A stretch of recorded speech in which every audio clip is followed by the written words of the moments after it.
કે તમારે આવડા રે ધીંગાણા નો તાખેલવા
ભાગડતા પગલી વાગી જાઓ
બહુ મોટો છે. હું એક દિવસ કડી યાદી કરાવું પણ મને યાદ આવે છે ઓલો કાદુ મકરાણી હતો તો મુસલમાન પણ ખાનદાન બહુ હતો સાહેબ. માંડલપણના મકરાણીને રાત રોકાતો એટલે જુનાગઢ સામે બારવટું હતું એમાં માંડલપણના મકરાણી ફાતમાએ કાદુ મકરાણીનો હાથ ઝાલ્યો. એ કે હું તારા મર્દાનગીની માથે ઓળગોળ છું, મારી યાર નિકામ પડી લે. એટલે માંડલપણના મકરાણીની ફાતમાનો હાથ મુકાવી દીધો કાદુ મકરાણીઓ.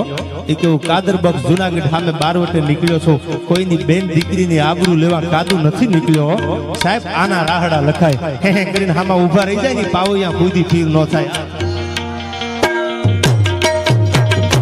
એવા ડુંગરે ડુંગરે કાદુડાના ડાયરા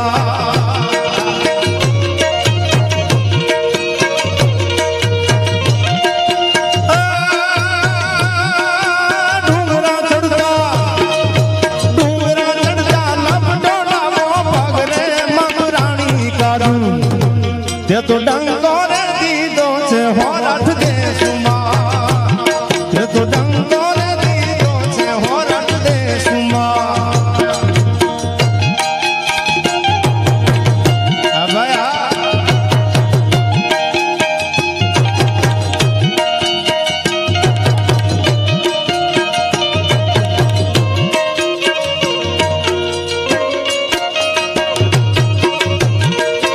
અને લાઈવ છે બોલું છું સાહેબ.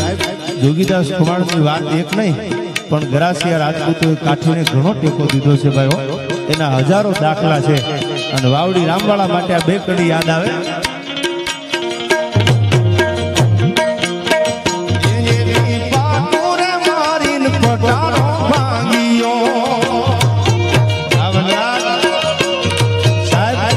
અમરાપુરના ગોલણવાળાને રામવાળાને જેલમાં ભાઈબંધી થઈ એટલે ગામ ભાંગ્યું. ગોલણવાળાએ કીધું કે રામભાઈ પટારો નથી ભાંગતો.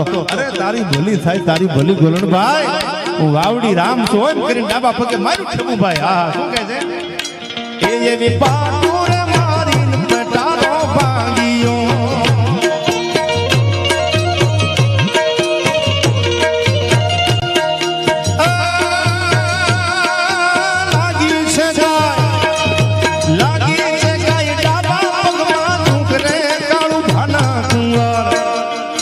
આવડા રે બારવટા નો તાકેલવા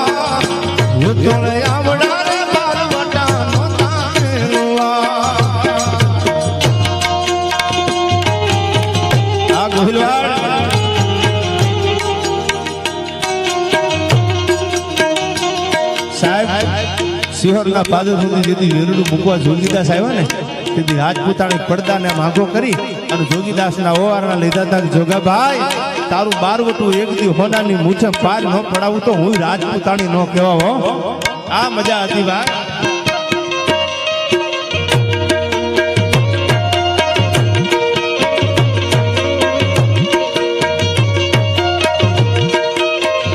અને બીજી વાત મને યાદ આવે છે સાહેબ, જામનગર જામ સાહેબ અને અડધું સિંહાસન ખાલી કરી, આ વાંચીને બોલું છું, કોઈ દંત કથા નથી, પુરાવા સાથે બોલું છું. અડધું સિંહાસન ખાલી કરી અને પાળિયાદના દરબાર નાંગ ખાચર ને બેહાડતા ગાપા નાંગ બેહો આયા. એટલે કોઈ કીધું બાપુ તમે તો જામનગર દરબાર છો અને આ તો 12 ગામડીનો નાનો એવો ધણી છે.